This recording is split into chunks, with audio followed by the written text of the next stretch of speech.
Captain Ethan Cole stood before the Galactic Council, eyes fixed on the holographic projection of Earth.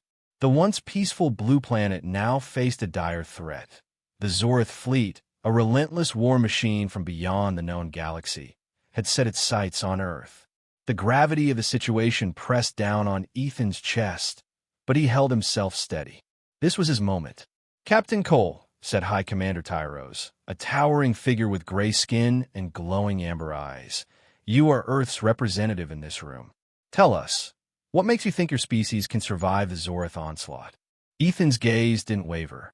"We're not asking for survival, Commander. We're asking for a fighting chance." His voice rang clear across the chamber, cutting through the tension. A murmuring hum spread through the council chamber, which was a ring of species from across the galaxy. Each species represented a different world, each one with its own agendas, concerns, and resources. But despite the diversity, one thing was clear. Most didn't see Earth as a worthy ally. Too young, too weak. They dismissed Earth as nothing more than a fragile anomaly among stronger species. Tyros raised a thin brow, his expression cold. "You fail to see the truth, Cole. The Zorath are not like the enemies you've faced before. Their fleet alone could obliterate your planet within hours. You're asking for help, but what are you truly offering in return?" Ethan's pulse quickened, but he kept his voice even.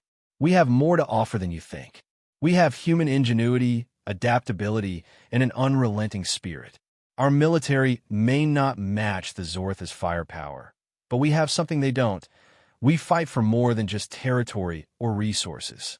We fight for our survival, and that's a battle worth having." A sharp intake of breath came from the back of the room. Dr. Celthea, a scientist from the Yorthian Alliance, spoke up, her voice measured but laced with concern. "Earth's resolve is admirable, Captain, but your technology isn't enough," interrupted Ethan, finishing her sentence. "I know that, but it's not just about technology. It's about how we use it. The Zorath believe they can simply crush us because they have superior ships and weapons. What they don't understand is that we fight differently. We'll use our creativity, our knowledge of the terrain, and every last ounce of courage we have. This isn't a battle they've planned for." The council room fell silent, the weight of his words hanging in the air. Across the room, a representative from the Altarian Confederacy, a race of highly intelligent insectoid beings, tilted his head in curiosity. "You speak of fighting differently, Captain. Can you elaborate?" Ethan nodded, shifting his stance. "We have already begun working on strategies that leverage Earth's unique position. Our cities are located across diverse landscapes, forests, deserts, oceans. The Zorath may have the firepower to level a city, but they don't understand the intricacies of Earth's geography. We can turn the environment to our advantage." A low, skeptical chuckle rumbled from the corner. It was Valthor Rake, the representative from the Zorath Empire, sitting back in his seat with an air of casual arrogance. "You talk about fighting for survival, Captain, but you fail to see the inevitable. The Zorath Empire doesn't lose. Your puny resistance will be crushed under the might of our fleet, no matter your tactics or your ingenuity." Ethan's jaw clenched. He wanted to snap back at the Zorath commander to tell him that humanity wasn't going to lay down and accept annihilation. But he forced himself to keep calm. This was about Earth, not his personal vendetta against the Zorath. "You may be right, Valthor," Ethan said, his tone cold. "The Zorath Empire is powerful, but you underestimate us. We've survived worse before, and the Zorath haven't faced a planet that fights with everything it has. We're not going to go quietly." Valthor's sharp eyes narrowed, but before he could retort, Tyros raised a hand. "Enough," the High Commander said. "We are here to decide Earth's fate, not to engage in petty squabbles. Captain Cole, you claim that Earth has something to offer. What exactly is it that you need from the Galactic Council?" Ethan took a deep breath. "We need military support, but more importantly, we need strategic guidance. The Zorath are unpredictable, and we don't know everything about their capabilities. We need help in analyzing their tactics, studying their fleet's weaknesses.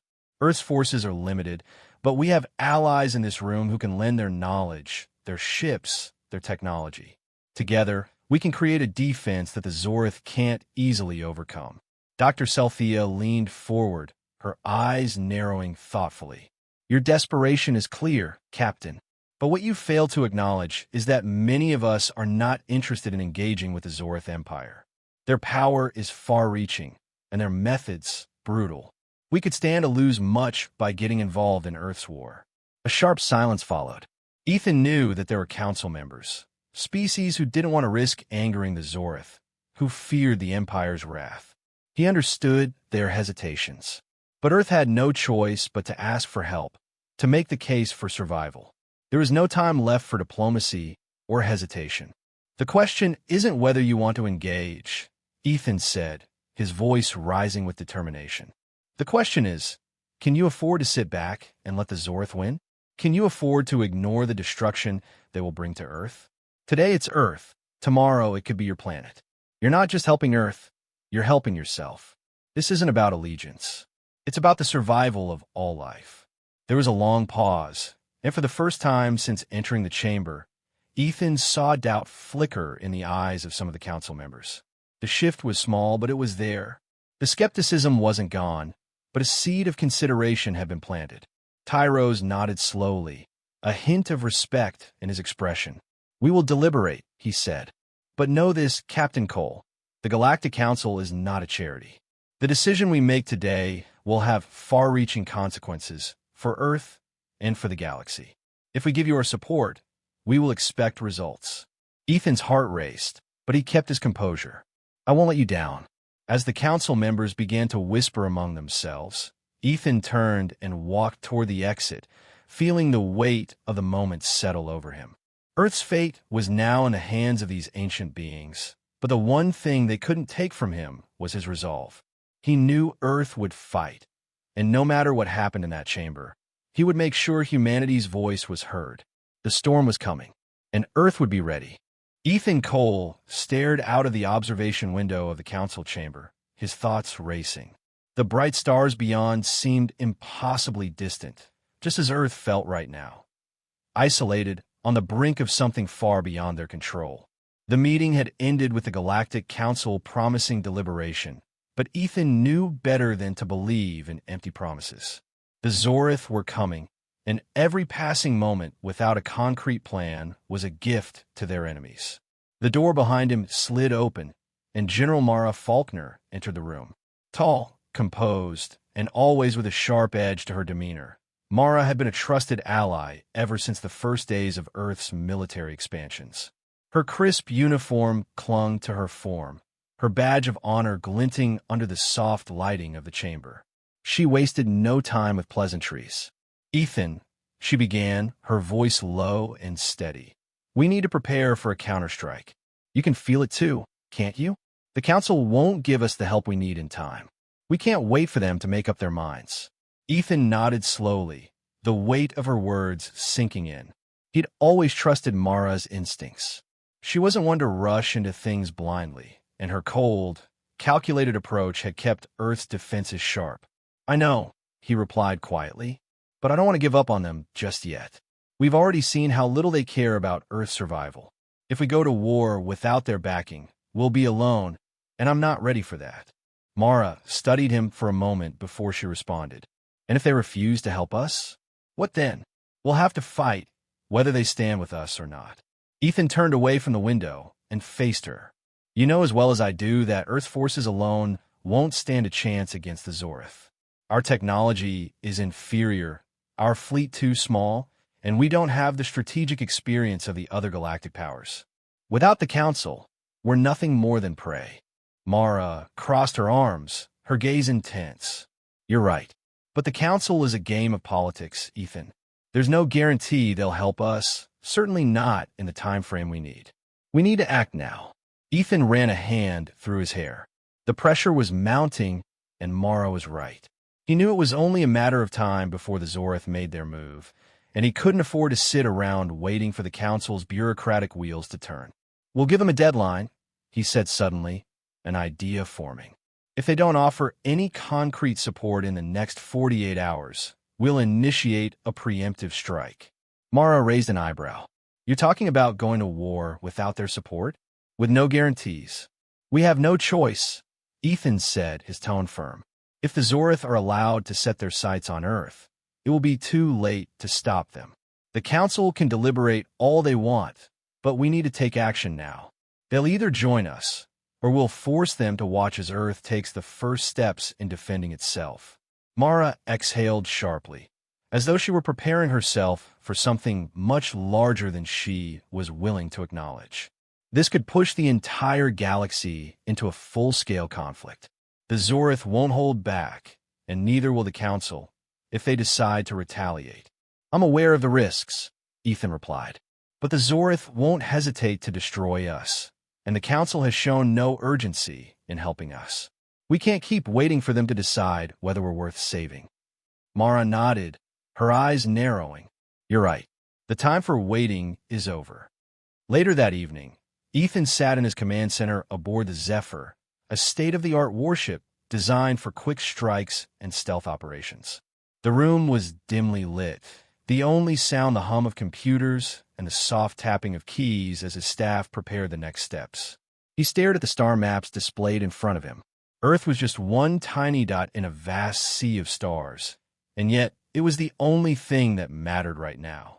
His communicator beeped. He glanced down, seeing a priority message from the Galactic Council. It was a direct transmission from High Commander Tyros. Ethan knew what it meant. A decision had been made. Put it through, he ordered. The screen flickered, and Tyros' image appeared, looking more solemn than ever. Captain Cole, he began, his voice grave. The Council has decided to refuse your request for military support. Ethan's heart skipped a beat. What? What? Tyros' expression didn't shift. The Zorath Empire is a force we cannot afford to challenge. The risks are far too high, and Earth's war does not align with our priorities at this time. We cannot waste resources on a conflict that may not affect us directly. Are you telling me you'll let Earth be destroyed? Ethan shot back, his anger rising. Tyros didn't flinch. It is not our place to intervene in the affairs of other civilizations. Captain, the galaxy must maintain its balance. You are on your own. The transmission cut off abruptly, leaving Ethan staring at the empty screen. He felt a pit form in his stomach. The Council had made its choice. Earth's survival was no longer their concern. General Faulkner, Ethan muttered under his breath, his jaw set with a determined resolve. It was time to act. He strode out of the command center and made his way to the war room, where Mara and the rest of the staff had already gathered. The room was silent, all eyes turning to him as he entered. They could see it on his face. The decision had been made. They've refused to help, Ethan said, his voice steady but sharp. The Council has abandoned us. A collective sigh swept through the room, but no one said anything. They didn't need to. The implications were clear. Prepare for action, Ethan continued. We're going to take the fight to the Zorath ourselves. Our fleet may not be ready, but we will make do. We have 48 hours. After that, we strike. Mara's eyes locked with his, and for the first time, she saw the full weight of his resolve. We fight, then? Ethan nodded. We fight. The next 2 days were a blur of preparation and strategy. Earth's military worked around the clock to mobilize every available resource. Ships were retrofitted, defenses were reinforced, and tactical plans were drawn up. The clock was ticking, and every minute brought them closer to war. Ethan stood before his fleet, his heart pounding with the knowledge that there would be no turning back. This was it, the point of no return. He addressed his crew with a calm, yet resolute voice. We're about to make history. The Zorath think they can wipe us out because they see us as weak. But we've already shown them that we won't back down. We fight for Earth, and we fight for our future. A cheer rose from the crew, their spirits lifted by the captain's words. Ethan gave one last glance at the stars. Prepare for launch, he ordered. Let's show them what humanity can do. The Zephyr moved into position, its engines roaring to life. The war was beginning, and Earth was no longer a passive victim waiting for rescue. Earth would fight back, and they would make sure the Zorath knew they had just made the biggest mistake of their lives. The Zephyr moved silently through the vast emptiness of space, its sleek silhouette barely discernible against the backdrop of the stars. Ethan Cole stood at the command console, his eyes fixed on the galaxy map flickering before him. The time had come. His crew was ready, the fleet assembled, and the fate of Earth hung in the balance.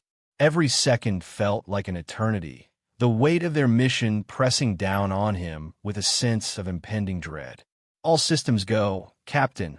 Mara Faulkner's voice broke through the tension in the room. Her voice was steady, but even she couldn't hide the sharpness in her tone, a reflection of the high stakes they were facing. "We're entering Zorath territory." Ethan nodded. "Initiate stealth mode. We can't afford to give them any warning." The crew moved with military precision, fingers flying across keyboards and hands adjusting controls, ensuring everything was in place for the most critical moment of their lives. The Zephyr cloaked itself, becoming invisible to the naked eye. Ethan's breath slowed, but his thoughts were a storm of calculations and possibilities. They couldn't afford to fail. "How long until we reach the Zorath flagship?" Ethan asked, eyes never leaving the star map. 2 hours, Captain," Mara answered, her eyes focused on her own set of readouts. "We'll be in position soon." Ethan didn't respond. His mind was elsewhere, running through every possible scenario, each one more terrifying than the last. The Zorath were an ancient and merciless race, far more technologically advanced than humanity, with a ruthless military hierarchy that took no prisoners. They had been the dominant force in the galaxy for centuries, and now they were coming for Earth. The thought of humanity standing alone against them, of Earth becoming a battleground, was almost too much to comprehend. "Captain," said Lieutenant Jackson, a young officer in his early 20s, his face tight with tension. "We've intercepted communications. They're aware of our presence." Ethan's heart dropped. "How?" "Unknown, sir. We've never been detected while cloaked before. It's possible they've adapted to our stealth technology. Scramble all frequencies. We can't risk them broadcasting our position to the rest of the fleet." Jackson nodded, tapping commands into his console. "Aye, sir." "We're close," Mara added, glancing up from her screen. "Prepare for Phase 1 of the strike." Ethan exhaled deeply, trying to steady his nerves. They had only one chance at this. The Zorath flagship was heavily guarded, a behemoth of weaponry and armor. If they couldn't disable it quickly, Earth would be doomed. 2 hours passed like a blur, and the Zephyr had now positioned itself just beyond the Zorath fleet's detection radius. The target was within sight, a colossal dark ship, its surface etched with strange, alien symbols. It hung ominously in space, like a predator waiting for its prey to wander too close. Ethan's pulse quickened as they made their final approach.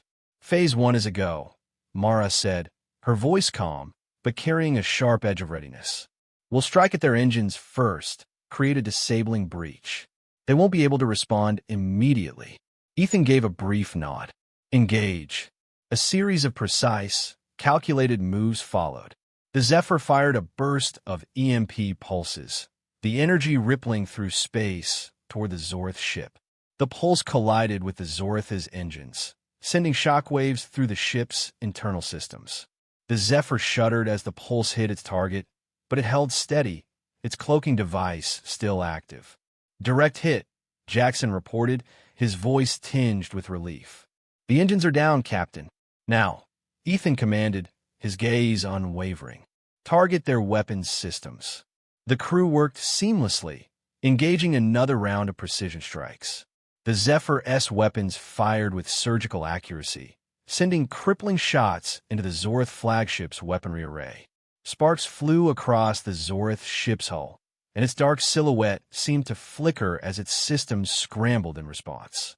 "Direct hits," Mara confirmed, her fingers moving at lightning speed. "We've neutralized their main weapons systems." "Now we get close," Ethan said. "Prepare for the boarding phase." As the Zephyr approached the disabled Zorath flagship, Ethan's crew gathered in the main operations room. Tension hung thick in the air, the quiet buzz of activity contrasted by the imminent violence.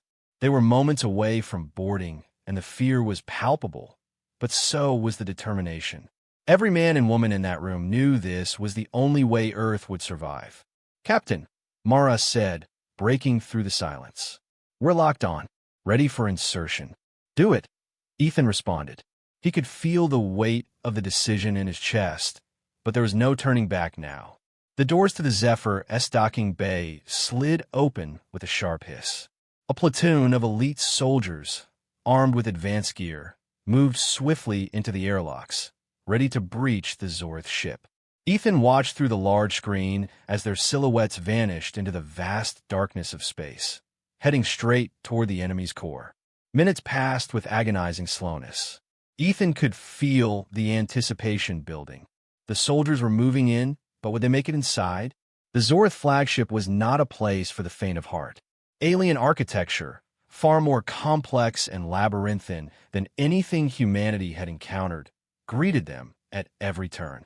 A voice crackled over the comms. "Captain," said Sergeant Lee, one of the soldiers on the ground. "We've breached the interior. We're moving to the command center now. Stay alert." Ethan's voice was steady, but his mind raced. "We need to secure the flagship's control room and disable their communication systems. We can't let them warn the rest of the fleet." "Understood, Captain." Seconds later, the comms went silent. Ethan gritted his teeth, trying not to focus on the radio silence. It was the first step, breaching their flagship, but it was only the beginning of the war. The Zorath had to be taken down, and humanity had to prove that they weren't just a blip in the galaxy. Earth's survival depended on this victory. On board the flagship, Sergeant Lee and his team navigated the cold, sterile corridors, each turn a step closer to their objective. They moved swiftly, their mission clear. They were the vanguard of Earth's final stand. Nearly there, Lee muttered as they rounded another corner. The command center's in sight. The tension in the air was palpable, and Lee's team tightened their grip on their weapons. One slip up, and everything would be lost. A series of loud bangs echoed from ahead. "Contact!" Lee shouted. The Zorath soldiers, with their imposing alien armor and weapons, emerged from the shadows, their movements swift and lethal.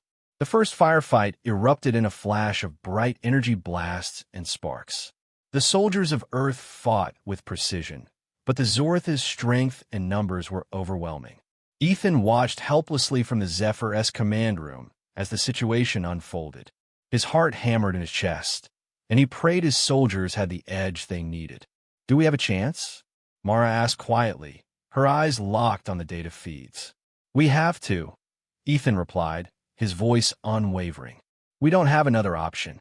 The battle for Earth had begun in earnest. The Zorath would either crumble under humanity's resolve or obliterate them. There was no middle ground. The hull of the Zorath flagship groaned as Sergeant Lee's team pushed forward, each step taking them deeper into the heart of the enemy ship. The command center was just ahead, but the path was far from clear. Alien corridors stretched before them, dark and menacing, with strange, pulsating lights illuminating the way. Lee motioned for his team to move silently, the weight of their mission heavy in the air. "Keep your heads down," he murmured. "This is where it gets tricky." The team nodded, their faces taut with focus. They had already neutralized several pockets of Zorath soldiers, but they knew that wasn't the end. This was the flagship. There would be no easy victories here. As they rounded a corner, the silence was shattered by the crackling of energy weapons. Zorath soldiers, camouflaged in the shadows, emerged from hidden alcoves, their armor glinting menacingly under the dim lights. The firefight was immediate and brutal. Blaster shots lit up the dark, and the sounds of weapons clashing filled the narrow halls. Lee's team fought back with precision, using their training to gain the upper hand. The Zorath were strong, but humanity had the advantage of strategy. One by one, they dropped, but not without casualties. Sergeant Lee felt a pang of loss as one of his men, Private Harris, fell to the ground, a blaster wound to his side. "Stay with us, Harris." Lee barked, but there was no response. The young soldier was gone. "Move," Lee ordered, his voice tight. "We can't waste time. We need to secure the command center." With Harris's body left behind, the team pressed on. They had no choice but to push through their grief and focus on the mission. The fate of Earth rested on their shoulders, and they couldn't afford to falter now. Back on the Zephyr, Ethan Cole stood at the helm, watching the progress of Lee's team through the ship's comms feed. The pulse of the battle in real time fed his anxiety. Sweat beaded on his forehead as he ran his hand over his face, exhaustion already creeping in. Every minute felt like an eternity, and he couldn't help but replay the worst-case scenarios in his head. "Any updates?" Mara asked, her voice cutting through his thoughts. "None yet," Ethan replied, his gaze never leaving the screen. "Lee's team should be at the command center soon, but the longer they're in there, the more I worry." Mara's fingers hovered over her console, calculating their options. "If they don't make it, we'll have to finish this ourselves, Captain." Ethan nodded, already knowing the weight of her words. The Zephyr was humanity's last chance. If Lee's team couldn't secure the Zorath flagship's command center, then it would fall to the crew of the Zephyr to take the ship down. "Let's hope it doesn't come to that," Ethan muttered. "Keep monitoring their status. I'll get the crew ready for a full assault." Mara turned back to her console, her expression steely. Ethan watched her for a moment, admiring her composure under pressure. She was the kind of officer who never showed fear, no matter the odds. But even she knew this was bigger than anything they'd ever faced. Inside the Zorath flagship, the situation had escalated. Lee's team had reached the Central Command Center, a vast room filled with holographic displays and alien technology beyond human comprehension. They moved quickly, scanning the area, weapons raised, eyes sharp. But there was something off. The room felt too quiet. "Sergeant, look at this," Corporal Martinez called, her voice tinged with disbelief as she pointed at the central console. "This isn't just their command system. It's connected to everything. Their fleet, their communications, all of it." Lee stepped forward, his boots echoing in the silent room. He studied the console, his mind racing. If they could access the Zorath flagship's central system, they could take control of the entire fleet. But that was easier said than done. "Can we hack into it?" Lee asked. "I can try," Martinez replied, her fingers flying over the controls. "But it's unlike anything I've ever seen. Their security's formidable." The team spread out, checking the perimeter, covering every possible entry point. The tension was suffocating, every corner a potential threat. Then, without warning, the room's lights flickered and a deep hum resonated through the floor. The walls seemed to pulse, like the ship itself was alive. "Sergeant," Martinez shouted, "they're locking us in." Before Lee could respond, a surge of energy pulsed through the room. The lights dimmed, and the walls seemed to contract inward, pressing on them from all sides. A mechanical growl echoed from the ship's depths, and the entire command center shook. "Get to the console now," Lee ordered. "We need to stop this." Martinez was already on it, her fingers flying over the alien interface. But the system was fighting back. Her screen flashed red as the Zorath technology adapted faster than she could keep up. "I'm losing it," Martinez yelled, frustration evident in her voice. Lee didn't hesitate. He rushed to her side, his eyes scanning the console. "We need to buy you more time." "Ow," she snapped. "They've locked us out. We can't access anything anymore." Suddenly, the walls of the room slid open, revealing more Zorath soldiers, their massive forms casting long shadows across the floor. The firefight erupted immediately, the sharp, staccato blasts of their weapons filling the air. Lee's team was outnumbered. "Fall back," Lee ordered. "We need to get out of here." But as they retreated toward the entrance, an explosion ripped through the hallway, blocking their path. The Zorath had anticipated their every move. They were trapped. "Sergeant," Martinez yelled, "we have to stop this. If we don't—" "I know," Lee cut her off, "but we're not dead yet. Keep fighting." The soldiers of Earth held their ground, fighting with every ounce of strength they had.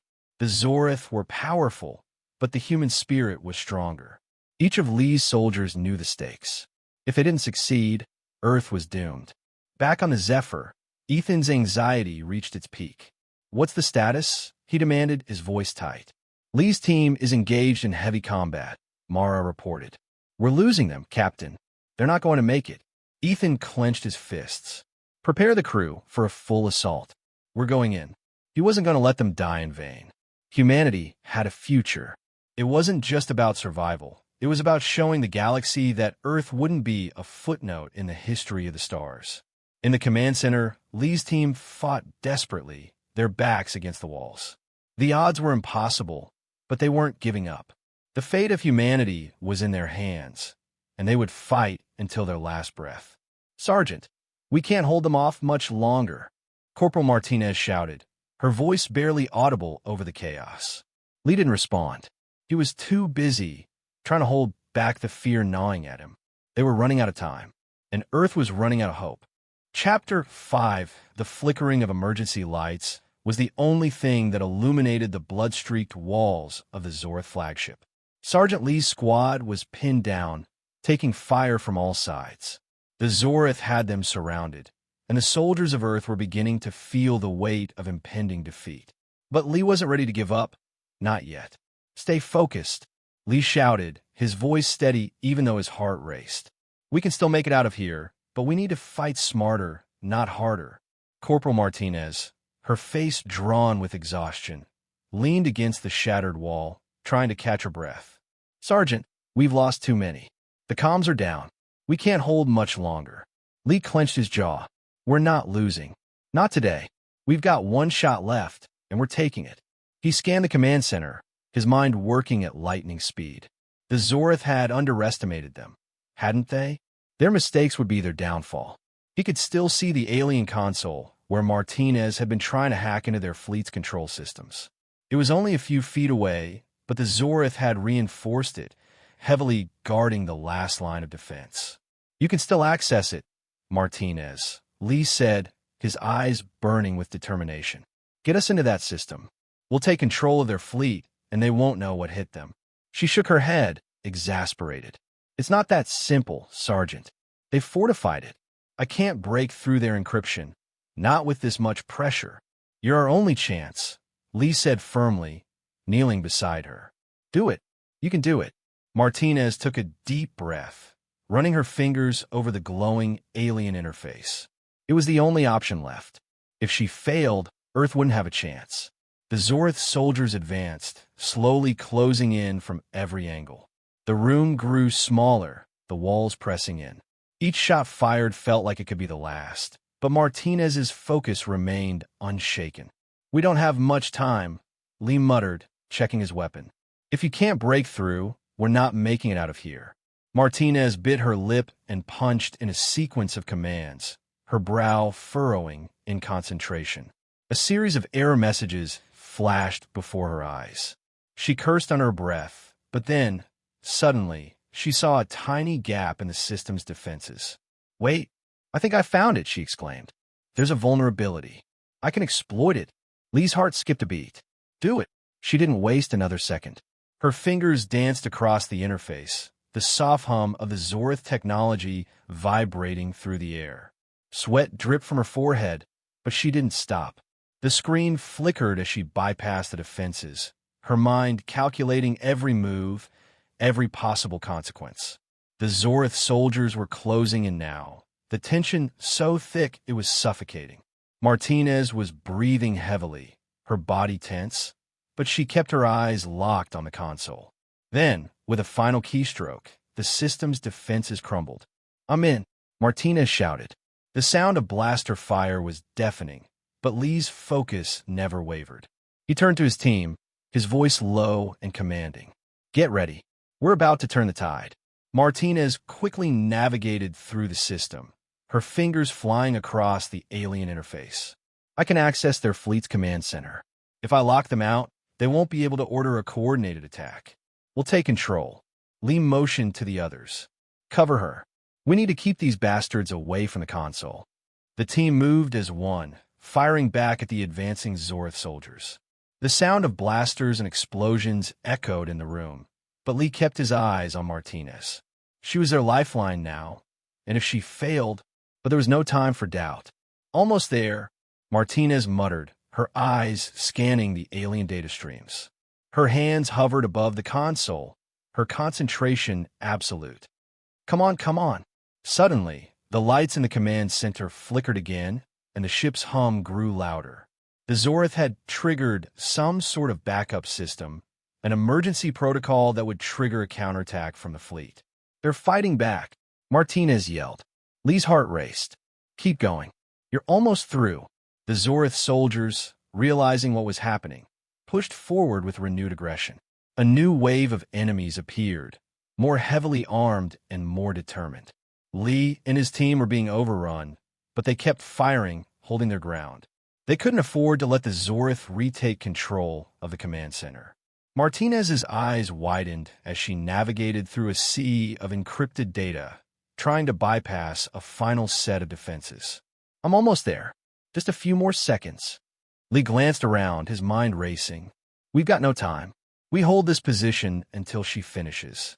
You hear me? We hold." There was no other option. His team had come too far, and they weren't about to fail now. Blaster shots ricocheted off the walls. Another soldier, Corporal Hayes, went down, taking a hit to the shoulder. But he kept firing, his resolve unshaken. Lee didn't let his focus slip, his gun raised, moving with the rhythm of combat. "Got it," Martinez shouted triumphantly. The alien systems responded with a series of low electronic beeps, and suddenly, the Zorath ships outside their flagship froze. Lee couldn't help but let out a sharp breath of relief. They had done it. The Zorath fleet, which had been charging up for a final offensive, now found itself without command. The ships, once poised to destroy Earth, were dead in the water. But the victory was bittersweet. "Lee," Martinez said, her voice shaky but victorious, "we've got control. The fleet is disabled." But as the team began to lower their weapons, the room quaked again, this time with a deafening roar. Something far more dangerous was coming. The Zorath flagship was beginning to self-destruct. "Abort the system," Lee shouted. "Abort now." But it was too late. The countdown had already begun. "We've got less than 10 minutes. Martinez yelled, fear now clear in her voice. "Everyone out now," Lee bellowed, grabbing the closest soldier and pulling him toward the exit. As the team scrambled to evacuate, Lee cast one final glance at the command center. The mission had been a success, but at what cost? They had disabled the Zorath fleet, but now they had to escape with their lives. The countdown echoed in the background, and Lee's heart raced with the realization. Earth was safe, but they wouldn't make it out alive, unless the Zephyr could reach them in time. "Moo!" Lee shouted as the blast doors began to seal. The soldiers of Earth had one last chance to survive, but the clock was ticking.